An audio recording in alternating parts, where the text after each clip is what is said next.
Hola a todos, esta es la sesión número 10 de nuestro estudio sobre escatología en las fiestas hebreas, hoy con el tema tabernáculo. La fiesta de los tabernáculos se celebra desde el día 15 al 22 del mes séptimo, que es el mes de Tishrei, que es la última fiesta del año y también implica peregrinación a Jerusalén, al igual que panes sin levadura o Pascua y Pentecostés. El mes de Tishrei es el mes séptimo, el último del calendario festivo, y esta es la fiesta número 7 con la que todo queda cumplido y terminado, culminado todo el proceso de fiestas del calendario anual. La fiesta de los tabernáculos también se llama fiesta de las cabañas, enramada o Sukkot en hebreo, que es el plural de Sukkah. Que Sukkah es una palabra arquitectónica, seguramente por esto sea mi fiesta favorita, que se puede traducir como tienda, cabaña, enramada, pabellón, morada. Esta fiesta dura 7 días en los que hay que habitar en cabañas, pero después tiene un día extra, un día octavo, que se llama el Shemini Atzeret, que es el octavo día de la asamblea, que es un día especial, pero en el que ya no se habita en cabaña. Y este día especial es el que da sentido a toda la fiesta, incluso yo diría a todo el conjunto de la fiesta, como colofón de todo el itinerario festivo. Vamos a comentar algunos versos en los que se habla de la fiesta de los tabernáculos, por supuesto en Levítico 23, donde se instaura como mandato. Versículo 34, a los 15 días de este mes séptimo será la fiesta solemne de los tabernáculos a Jehová por 7 días.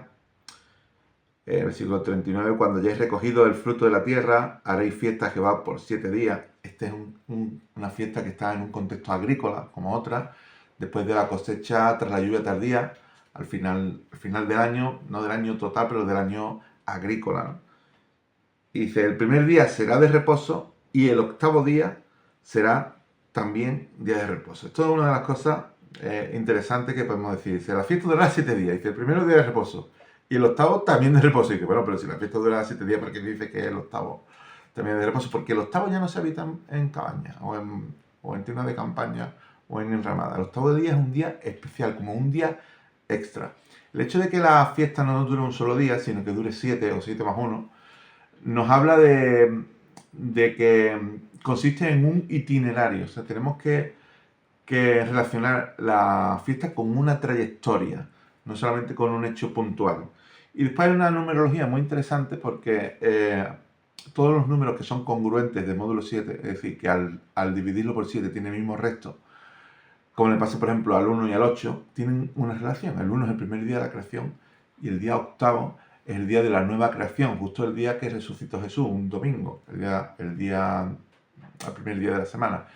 Y justamente la fiesta empieza un día 15 y un día 22, que también guardan la misma congruencia y también está relacionado con el número 50, que al dividir 50 entre 7 también da de resto 1, al igual que Pentecostés, y sobre todo porque Tabernáculo viene después de Yom Kippur y, y justo después de Yom Kippur es cuando se proclama el año del jubileo. El año del jubileo no es de año a año al principio del año, sino de Yom Kippur a Yom Kippur. Y justamente en el itinerario histórico que estamos analizando, el día octavo de la historia sería justo la transtemporalidad, pasar de la historia, porque el día séptimo sería el último, que hemos dicho que empieza en trompeta y termina en Yom Kippur, y después de toda la historia sería el día octavo, que sería como entrar a los cielos nuevos, la tierra nueva, la nueva Jerusalén, la Sion celestial.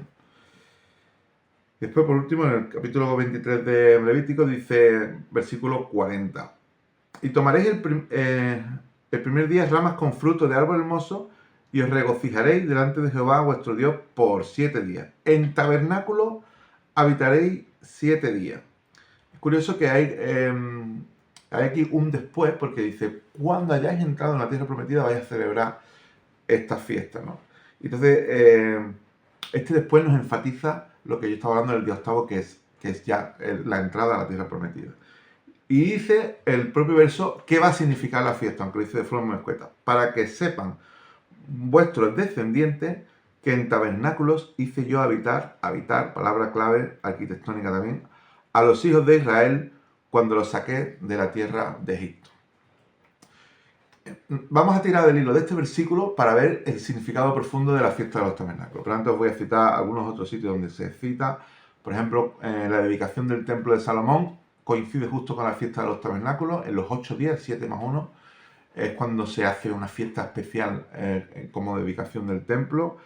En Esdras, justo con la restauración del altar, lo primero que se hace es celebrar la fiesta de los tabernáculos. Y dice Nehemías que, curiosamente, desde Josué, hijo de Nun, que el pueblo no había tomado en serio esta fiesta y no había habitado en cabañas. Yo creo que se celebraba la fiesta de los tabernáculos a nivel litúrgico en el templo, pero el pueblo no habitaba en enramadas durante estos 7 días. En Zacarías se vuelve a nombrar la fiesta de los tabernáculos, en Zacarías 14, que es un capítulo escatológico, en el que se está hablando ya de Cristo reinando en el mundo cuando regrese en su segunda venida, y dice que subirán de año en año para adorar al Rey, a Jehová de los ejércitos, a celebrar la fiesta de los tabernáculos. Después, por último, hay un pasaje en los Evangelios, en Juan, cuando nos narra acerca de Jesús celebrando la fiesta de los tabernáculos, en este conocido pasaje que se dice: en el último y gran día de la fiesta, que es el día octavo, Jesús se levantó, se puso en pie, alzó la voz y dijo: al que cree en mí, como dice la Escritura, de su interior correrán ríos de agua viva, etc. Esto era fiesta de los tabernáculos. En la fiesta de los tabernáculos hay un sentido histórico, porque se nos está hablando de ese itinerario desde Egipto hasta la tierra prometida, y el pueblo de Israel, antes de tomar posesión completa de la tierra prometida, tiene primero que derrotar y eliminar a todos los enemigos que estaban ocupándola. Y no es hasta que todos quedan exterminados o eliminados que no toma posesión completa de la tierra y ya dice que disfrutan del reposo de estar habitando en esta tierra cuando ya han tomado posesión completa de la herencia.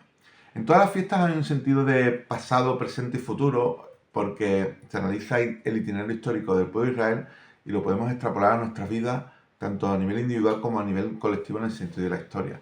Pero en esta fiesta concretamente, el sentido de futuro es mucho más evidente, porque desde que se instaura la fiesta ya está diciendo: cuando hayáis entrado, para que vuestros descendientes sepan. O sea, que ya se está haciendo el memorial antes de que suceda el logro o lo que se tenía que cumplir, ¿no? Es muy curioso porque si para nosotros hablar de la tierra prometida es hablar de un futuro escatológico, de una promesa, lo hacemos con la esperanza de un Dios que cumple sus promesas, porque al pueblo de Israel le fue hecha esta promesa y le fue cumplida, y para nosotros que vivimos en esta promesa y con esta perspectiva, sabemos que es una realidad, porque Dios cumple sus promesas como ha hecho con el pueblo de Israel. Y entonces estas promesas están dadas de forma escueta en Deuteronomio 12:10, dice: habitaréis en la tierra que Jehová vuestro Dios os hace heredar, y Él os dará reposo de todos vuestros enemigos alrededor, y habitaréis seguros. Y esto se hace realidad en Josué, que dice: dio Jehová a Israel toda la tierra que había jurado dar a sus padres, y la poseyeron y habitaron en ella. Y otra vez dice: Jehová les dio reposo alrededor, y ninguno de todos sus enemigos pudo hacerle frente. Curioso que el día de reposo en realidad es el séptimo día, y ya después de pasar por el séptimo día hay un festivo como especial cuando hablamos del jubileo, que es justo después de 7 reposos. Y la fiesta de los tabernáculos tiene 7 días, y justo después de los 7 días pues tenemos el día octavo especial. Dice Josué otra vez: después que Jehová dio reposo a Israel de todos sus enemigos. Y otra vez esto está enfatizado y relacionado con el día octavo como el disfrute de la tierra prometida. Tendríamos que preguntar: ¿cuál es la tierra prometida? Pues para Israel fue la tierra de Canaán, pero para nosotros la tierra prometida es nuestra herencia en la resurrección y la vida en la nueva creación, en la nueva Jerusalén. 3. Para poder profundizar en el sentido de lo que significa la fiesta de los tabernáculos, os voy a proponer un pequeño juego que consiste en lo siguiente. Vamos a anotar en una lista, en una columna, qué es lo que significa habitar en el desierto. Y lo vamos a contraponer o hacer un contraste, como una dualidad, con otra columna, diciendo lo mismo, pero en contraste con qué significa habitar en la tierra prometida. Por ejemplo, voy a hacer como Mayra. 1, 2, 3, respondo al revés. En el desierto se habitaba en tienda, en tabernáculo. En la tierra prometida se habitaba en casa. Entonces tenemos la dualidad, tienda y casa. Y en base a esto podemos hacer una lista larguísima de cosas, profundizando. Yo propongo que paréis el vídeo y que ustedes hagáis vuestra propia lista. Para no ser demasiado largo, vamos a dejar en la descripción del vídeo la lista que yo tengo desarrollada en este estudio. Y solamente a modo ejemplar vamos a citar algunos puntos de esta lista para que ustedes sepáis pues, por dónde va la cosa, pero podéis ver en la lista el montón de versículos que refuerzan toda esta idea de lo que vamos a comentar. Entonces, bueno, la tienda y la casa. Y siempre podemos encontrar versículos que hablan de esto. Por ejemplo, Urias, cuando fue citado, reclamado para tapar aquella triquiñuela que se acostara con su mujer para disimular que se había quedado preñada de David, dice Urias, que está el arca y el pueblo habitando en tierra porque estaban en campaña bélica, y yo voy ahí a mi casa a comer, a beber y a acostarme con mi mujer. No. Justamente fue esta reflexión la que animó a David a construir el templo. Dice, estamos aquí viviendo nosotros en casas artesonadas, de cedro, y el arca habitando entre cortinas en una tienda, en el tabernáculo. Entonces, en base a esto podemos hacer muchas reflexiones de qué significa habitar en tienda de campaña y qué significa habitar en una casa, porque la primera es una vida nómada, incómoda, precaria, mientras que la otra pues es todo lo contrario, ¿no? Es sedentaria, cómoda, estable, duradera. Uno nos habla de la transitoriedad de la vida y el otro nos habla de la eternidad, y en base a esto podríamos citar muchísimos ejemplos. Curioso que la arquitectura surge en el mundo como consecuencia del pecado, porque las construcciones que hacemos sirven para dar cobijo, protegernos de las inclemencias climatológicas, protegernos de animales peligrosos, incluso animales que no sean peligrosos, pero los bichillos y que eso que no nos gustan que entren en nuestra casa, tener un confort térmico. Pues todo esto no era necesario antes de la entrada del pecado al mundo, porque en el Edén nuestro propio cuerpo era nuestra arquitectura. Teníamos un cuerpo que no solamente estaba en equilibrio calórico, sino también estaba en equilibrio térmico con la naturaleza. Actualmente para conseguir que un edificio esté en temperatura constante hay que invertir muchísimo dinero. Nuestro cuerpo lo hace de forma natural. Y tampoco había una falta de armonía para que hubiera conflictos, que los animales atacaran y cosas así. Y entonces el cuerpo era la arquitectura, y esto después lo veremos que cuando todo quede restaurado, nuestra arquitectura va a consistir en nuestro propio cuerpo resucitado. Ya veremos algunos versículos que también enfatizan esta idea. En la primera columna podemos hablar de algo caduco, mientras que lo siguiente sería permanente, dice Hebreos 13, Hebreos 11, 12, 13, está continuamente haciendo llamadas a la fiesta de los tabernáculos. Porque no tenemos aquí ciudad permanente, sino que buscamos la porvenir. Hay una idea también muy interesante de que vivir en el desierto frente a vivir la tierra prometida, aunque tengamos una vida estable, cómoda, ahora tenemos casas, ¿no? Y parece que, bueno, que eso dura para siempre, ¿no?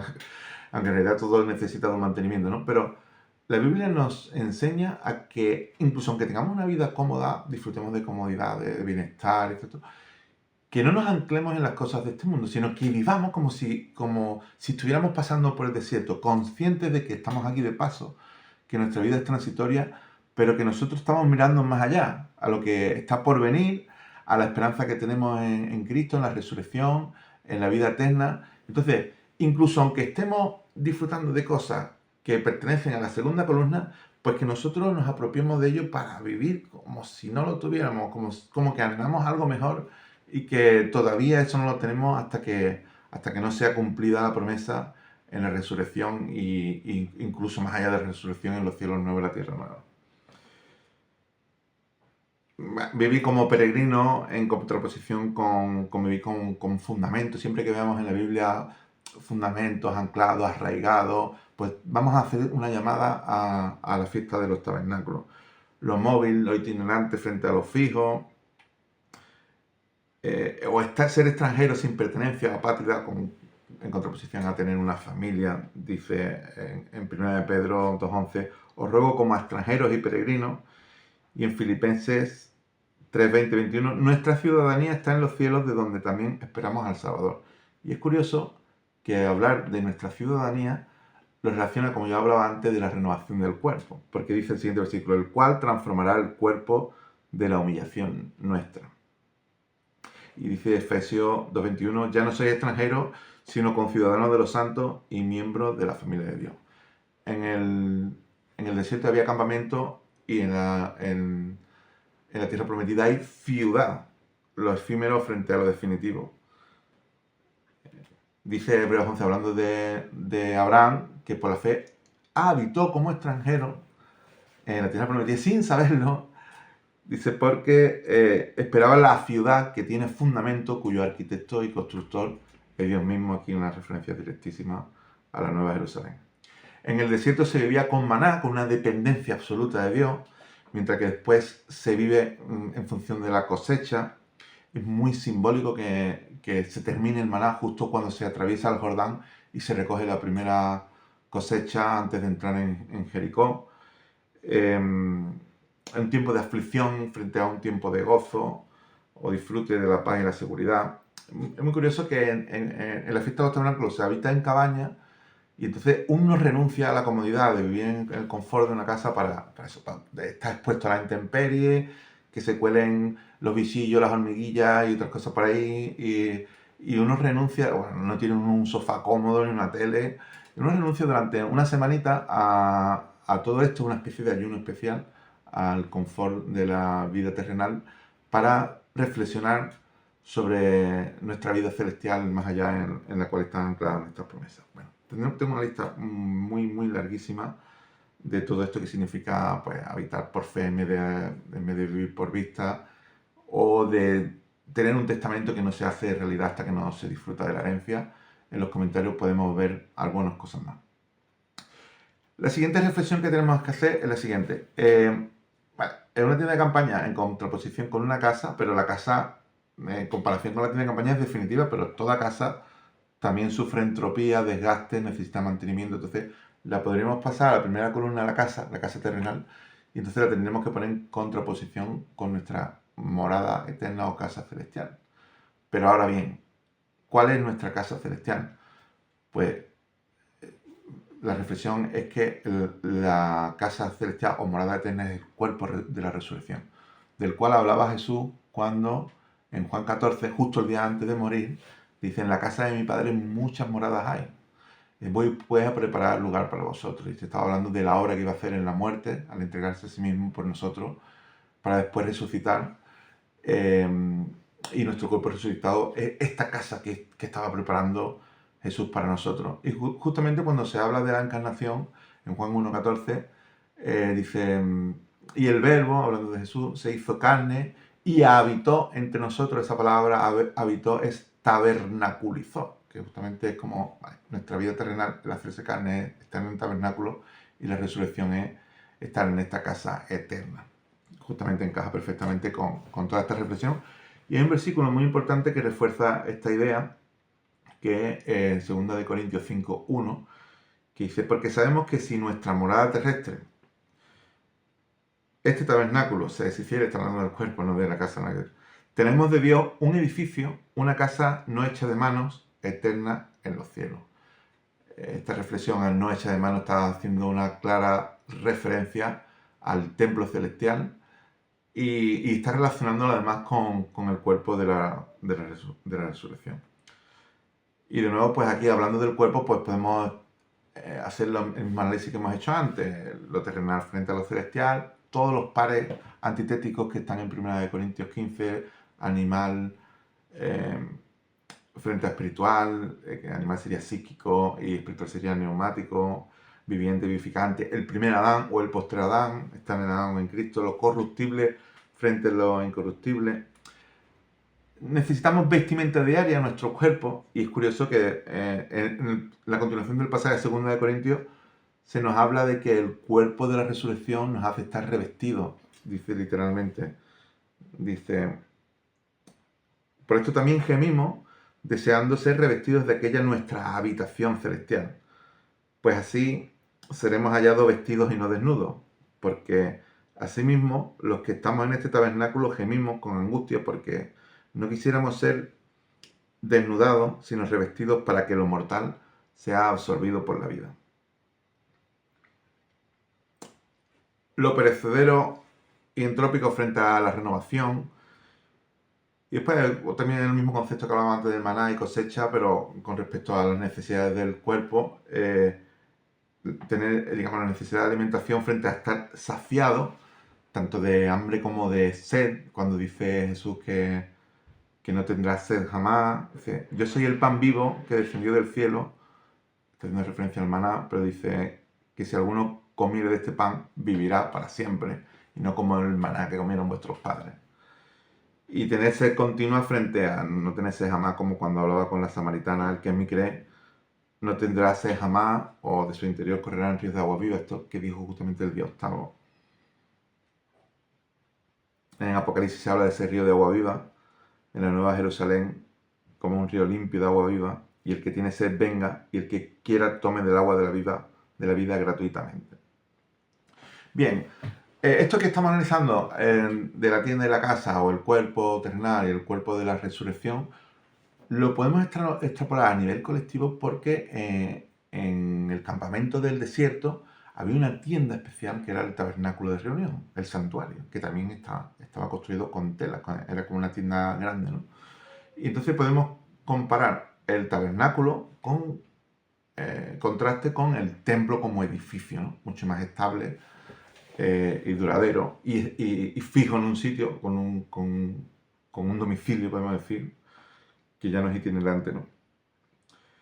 Y entonces, bueno, pues aquí también tenemos las mismas reflexiones de tienda a casa, pues de tienda con edificio, debilidad frente a fortaleza, temporal frente a definitivo, etc. Dice de hecho Salmos 60 y 60, la tienda en que habitó entre los hombres, hablando del tabernáculo, y un poquito más para adelante dice, edificó su santuario a manera de eminencia, como la tierra que cimentó para siempre, algo más definitivo.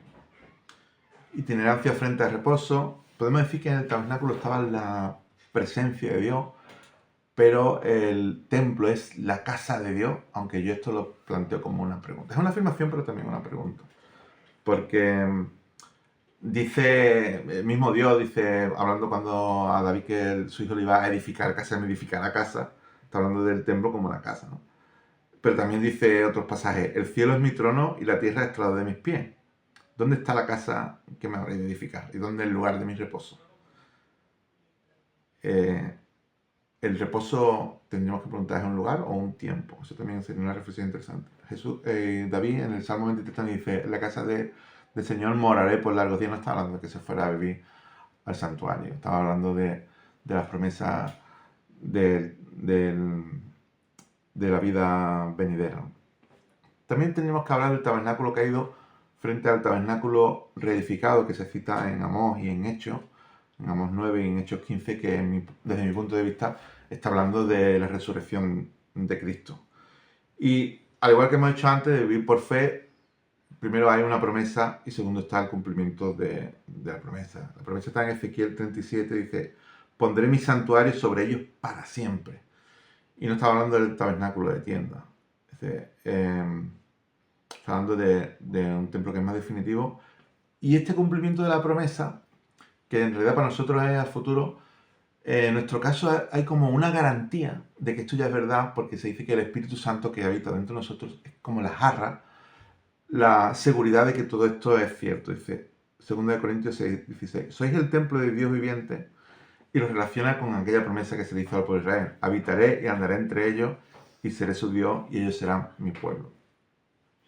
Bien, igual que hemos hecho antes con la casa, estamos comparando el tabernáculo con el templo definitivo, pero es que este templo definitivo tampoco es eterno, tampoco es indestructible. De hecho, el templo de Jerusalén fue destruido. Entonces tendríamos que pasar esto a la primera columna, es decir, bueno, el templo como edificio con respecto al templo celestial o al templo terrenal frente al templo eterno. El primero nos habla de un sacerdocio carnal, en los descendientes de Aarón, el sacerdocio levítico, y el segundo un sacerdocio en Cristo según el orden de Melquisedec, o un tabernáculo o santuario terrenal, dice Éxodo 25:8, y harán un santuario para mí y habitaré en medio de ellos, pero después hay un santuario celestial, Dice, mira desde tu morada santa, desde el cielo.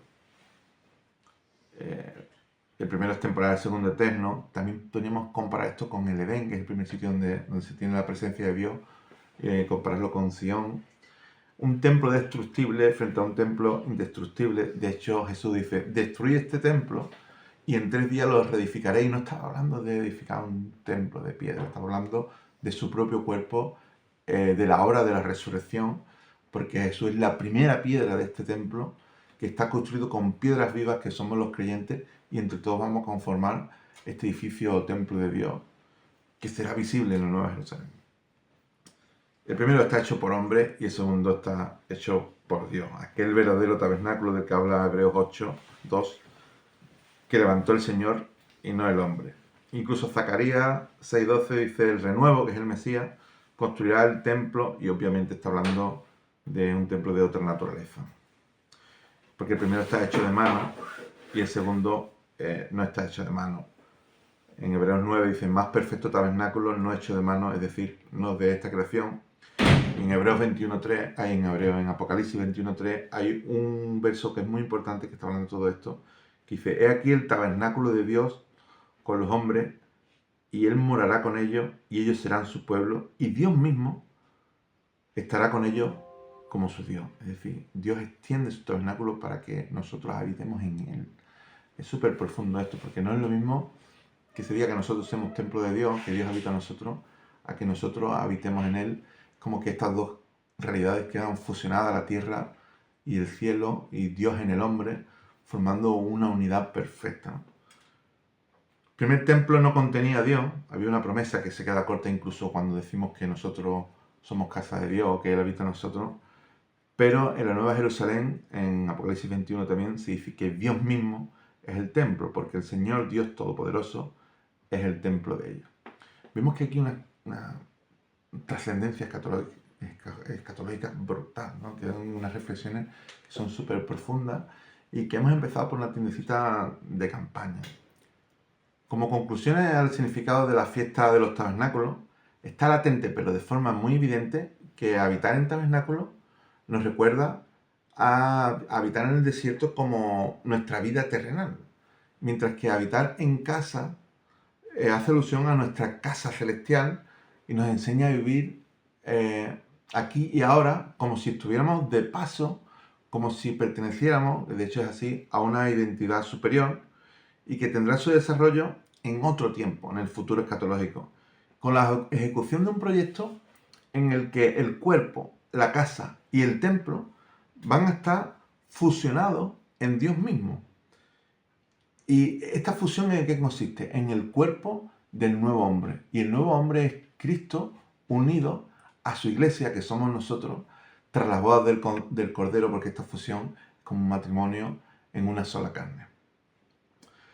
Es curioso que hemos empezado con una tiendecita de campaña. En el primer par de figuras hemos dicho tienda, casa, casa terrenal, casa celestial.